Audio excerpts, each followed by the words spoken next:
আমরা মানুষের সমস্যা তুলে ধরি, কাজিয়া কাউন্সিলরদের মধ্যে কিন্তু তা সত্ত্বেও মানুষ কেন জল পাবেন না, এই প্রশ্ন তুলেছিলাম আমরা কসবায়। বিশেষ করে 107 নম্বর ওয়ার্ডে সুশান্ত ঘোষের বড় চেয়ারম্যান সুশান্ত ঘোষ, তার কাছের ঘনিষ্ঠ কয়েকটি পরিবার দাবি তাদের জলের কানেকশন কেটে দেওয়ার অভিযোগ উঠেছিল কাউন্সিলরের বিরুদ্ধে, কাউন্সিলর লিপিকা মান্নার বিরুদ্ধে। কি দাবি করেছিলেন গতকাল দেখিয়েছিলাম, দেখুন। কতদিন ধরে জল পাচ্ছেন না, জল আসছে না আপনাদের এখানে? আমাদের সপ্তাহ 2 হলো। কাউন্সিলরকে জানিয়েছেন? হ্যাঁ জানিয়েছি, তো আমরা গেছিলাম, বললে কেন কল দেওয়া যাবে না। এই গাছগুলো আছে, ওর পিছনে খাল আছে, খালের পাশে অনেকগুলো কল দিয়েছেন, কিন্তু অনেকটা নিচু, আমাদের তুলতে অসুবিধা হচ্ছে। এটা লিপিকা মান্না বন্ধ করেছে। কেন?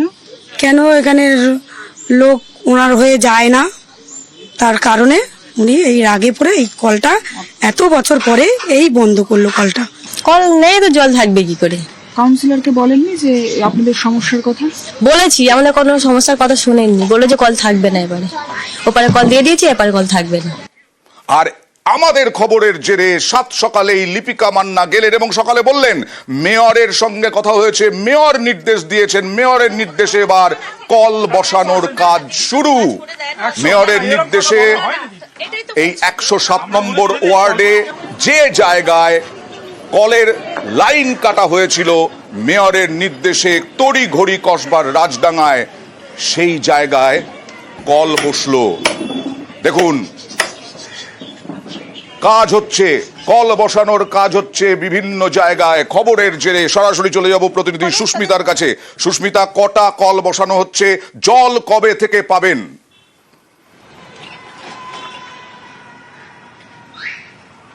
দেখো, প্রথম থেকেই গতকাল থেকে আমরা যে ছবি দেখিয়েছি, যে এলাকাবাসীর যে অভিযোগ আমরা বারংবার তুলে ধরেছি, তারপরই আজ সকালে দেখা গেল যে সেই এলাকায় গিয়ে উপস্থিত হলেন 107 নম্বর ওয়ার্ডের তৃণমূল কাউন্সিলর লিপিকা মান্না। তিনি সেখানে আশ্বাস দিলেন যে যে জায়গায় 4টি কলের লাইন কাটা হয়েছিল, সেই একই জায়গায় 4টি কলেই আবার পুনর্স্থাপন করা হবে। সেই কথা মোতাবেক, আশ্বাস মোতাবেক কিছুক্ষণ আগে থেকেই সেখানে কাজ শুরু হয়েছে। সেই ছবিও আমরা ইতিমধ্যেই দেখাচ্ছি। এবং সেখানে যে 4টি কলের লাইন কাটা হয়েছিল, সেই 4টি কলের লাইনই আবার জোড়া হচ্ছে। আগামী 3 থেকে 4 দিনের মধ্যেই সেই এলাকায় আগের মতোই জলের পরিষেবা পাবেন এলাকাবাসী, এমনটাও জানানো হচ্ছে পুরসভার তরফ থেকে, কাউন্সিলরের তরফ থেকে। সুতরাং যে অভিযোগ ছিল এলাকাবাসীর যে তাদের বাড়ির সামনের জলের কল কাটা হয়েছে, তারা জলকষ্টে ভুগছেন, তাদের নিত্যদিনের জীবনযাত্রা বিঘ্নিত, একেবারে আমরা দেখছিও সেভাবেই মেয়রের নির্দেশেই বসছে কল। 3-4 দিনের মধ্যে জল পাবেন। কিন্তু আজকেও সেই একই অভিযোগই উঠে এলো।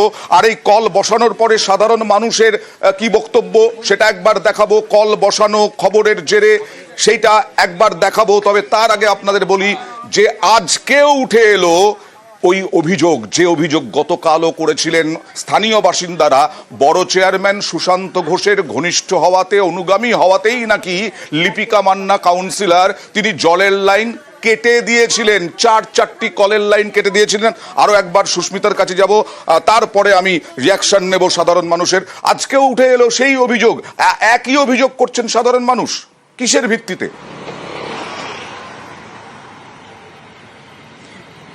দেখো, গতকাল তারা যে অভিযোগ করেছিলেন যে সুশান্ত ঘোষের কাছে যান বলেই নাকি তাদের জলের লাইন, তাদের যে নিত্যদিনের পরিষেবা, সেই পরিষেবা থেকে ব্যাহত হচ্ছেন তারা, কাউন্সিলরের তরফ থেকে সেই পরিষেবা দেওয়া হচ্ছে না। আজও সেই একই অভিযোগ করলেন এলাকার বেশ কিছু মানুষ। তাদের একই বক্তব্য, তাদের একই অভিযোগ কাউন্সিলরের বিরুদ্ধে, যে তারা সুশান্ত ঘোষ, তাদের যে প্রাক্তন কাউন্সিলর, তার কাছে যান, বড় চেয়ারম্যানের কাছে ছুটে যান তাদের পরিষেবা পেতে। আর সে কারণেই তাদের বর্তমান কাউন্সিলর লিপিকা মান্না, তিনি তাদেরকে পরিষেবা প্রদান করেন না। এবং এখানেও দলাদলির একটা প্রসঙ্গ উঠে এসছে। দাদার কাছে যান বলেই, দাদার অনুগামী হওয়ার কারণেই নাকি দিদি অর্থাৎ লিপিকা মান্না তাদেরকে পরিষেবা দেন না। স্থানীয়রা কি বলছেন একবার দেখাই। স্থানীয়রা আজকেও যে অভিযোগ, যদিও সেই অভিযোগ একেবারে পুরোপুরি অস্বীকার করেছেন লিপিকা মান্না। কাউন্সিলর কেন আপনাদের সঙ্গে এটা করছে? কেন করছে মানে এটা তো সম্পূর্ণ ওনাদের ব্যাপার না, আমরা জনসাধারণ আমরা কি করব? আমরা দাদার লোক বলে সেই জন্য হয়তো গুরুত্ব দিচ্ছে না, এরকমও হবে। সুশান্ত ঘোষ ঘোষের লোক বলেই কি লিপিকা মান্না দেখছে না? হ্যাঁ, সুশান্ত দার কাছে আমরা যাই, তার জন্য লিপিকা মান্নার রাগ। সুশান্ত দাই আসলে কাজ হবে, তাছাড়া ওনাকে দিয়ে কোনো কাজ নেই। কেন এখানে এখন এর লোক ওর লোক কেন? আমার এরকম কিচ্ছু নেই। আমি ওনাকেও বলি, প্রত্যেকটা বোর্ড মিটিং এ যাই, গিয়ে ওনাকেও বলি যে আমার এই সমস্যাটা হচ্ছে, এবং উনি সেটা জানেন, সেটা করেন। এরকম তার অনুগামী বলে এরকম কিছু আমার মনে হয় না এটা একটা ঠিক খবর। এই সমস্ত কাজকে বড় থেকে মিটিং করেই কাজ করা হয়।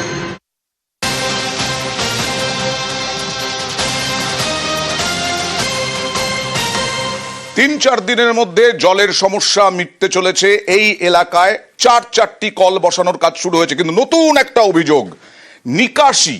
সেই নিকাশি নিয়ে নাকি টাকা চেয়েছেন কাউন্সিলর বাসিন্দাদের কাছে, এরকমটাই অভিযোগ। কি বলছেন তারপরে যাব প্রতিনিধি সুস্মিতার কাছে।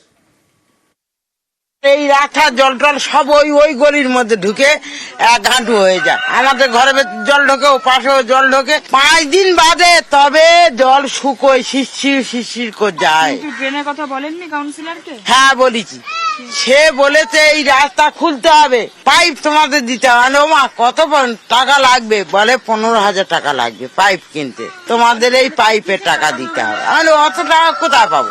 না, যে কজন থাকো অন্তত চাঁদা তুলে নাও। উনি বলেছে টাকা দিতে হবে, তাহলে এই পাইপ কিনে লাগিয়ে দেবো। তাহলে ওনাকে যখন আমরা টাকা দেবো, তাহলে ওনাকে কেন দিতে যাবো? আমরা নিজেরাই করতে পারি। কিন্তু এই কাজ তো কাউন্সিলরের, পুরসভার দায়িত্ব। হ্যাঁ, ওনার দায়িত্ব, কিন্তু উনি যখন এখন বলছে, তাহলে আমরা ওনাকে কেন দিতে যাবো? আমরা নিজেরা লোক দিয়ে করাবো। কথা বলবো সুস্মিতার সঙ্গে। সুস্মিতা, এর পরিপ্রেক্ষিতে লিপিকা মান্নার কি বক্তব্য? কেনই বা এরা এরকম ভাবে অভিযোগ করছেন টাকা চাওয়ার?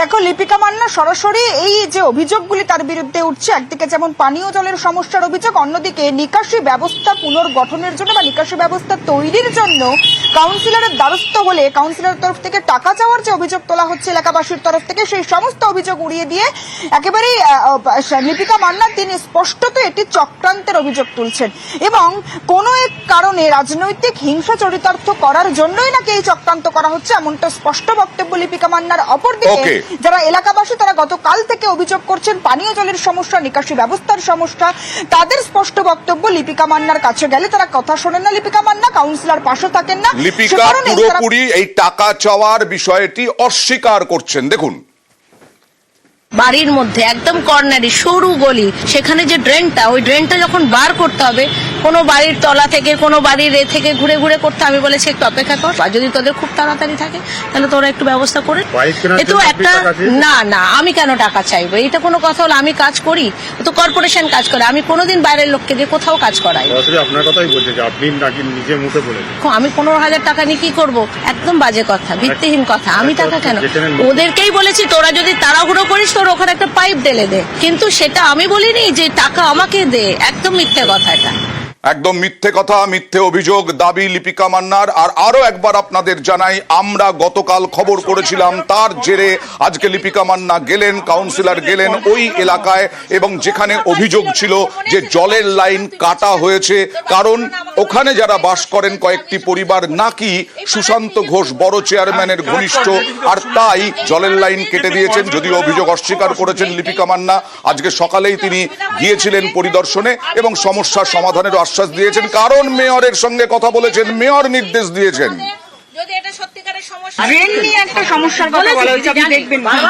এটা আমি ইঞ্জিনিয়ারকে দেখিয়েছি, একটু ওরা বলছে এটা তো আমাদের একটা প্রসেস হয়, একটা প্রসেস হবে, এটা প্ল্যান করতে হবে, কেন এখানে সব বাড়িগুলো বসে গেছে, ড্রেনের লাইন তো ড্রেন দিয়েই যাবে, ওই যে জলটা নোংরা জলটা যেটা যাবে সেটা তো ড্রেনের কানেকশনই অ্যাড করতে হবে, সেটার জন্য যেটা প্রসেস ওরা করবে, এটা তো আমি লেম্যান ওই ব্যাপারে, কিন্তু আমার দেখানো আছে, জানানো আছে, বলা আছে। কি একজন দুজন কারোর সুবিধা কারোর অসুবিধা হতেই পারে, কিন্তু সবার সুবিধা সবার অসুবিধাটাকে নিয়ে আমাদের চলতে হবে, সবার কথা ভাবতে হবে আমাকে। ড্রেন ওখানটায় আছে, তার উপরে ঘর করেছে, এখনো পর্যন্ত ওরা ড্রেনটাও দেখতে যাচ্ছে না। আমাদের ঘরের ভেতরে জল ঢুকে যাচ্ছে, এখানে হাঁটু অব্দি জল হয়, বৃষ্টির সময় এসে কেউ দেখে যাবেন যে কোথায় কোথায় জলটা জমে। কাউন্সিলরকে বলেছেন? কিছু বলেন, এই এখনই যা বললো হবে, কবে হবে ঠিক নেই। আর বড় চেয়ারম্যান সুশান্ত ঘোষ তিনি কি বললেন আজকে নতুন করে? তিনি এর আগে বলেছিলেন গতকাল আমাদেরকে যে তিনি দেখবেন জল যারা পাচ্ছেন না তাদেরকে জলের ব্যবস্থা করে দেবেন। আজকের পর কি বললেন সুশান্ত ঘোষ, দেখুন। না দেখুন, এটা দলাদলি নেই, একটা ধারণাটা বদলানোর ব্যাপার আছে। আমি ওখানে প্রায় 13-14 বছর কাউন্সিলর ছিলাম। আমি ওই ওয়ার্ডটা নিজের হাতে করে তৈরি করেছি। আমার সঙ্গে ওখানে ইন্ডিভিজুয়াল প্রত্যেকের সম্পর্ক ভালো, তারা যে কোনো একটা সমস্যা আমার কাছে আসতেই পারেন, এটা তো কোনো অন্যায় না। আমার ওয়ার্ডের 108 নম্বর ওয়ার্ডে এখন যদি কেউ মেয়রের কাছে কোনো অভিযোগ জানান, তাতে তো আমার রাগ হওয়ার কথা না। সেখানে একটা পৌর প্রতিনিধির সার্থকতা, আমার সঙ্গে সম্পর্ক থাকবে, এতে কে কি মনে করলো না করলো তাতে আমার কিছু যায় আসে না।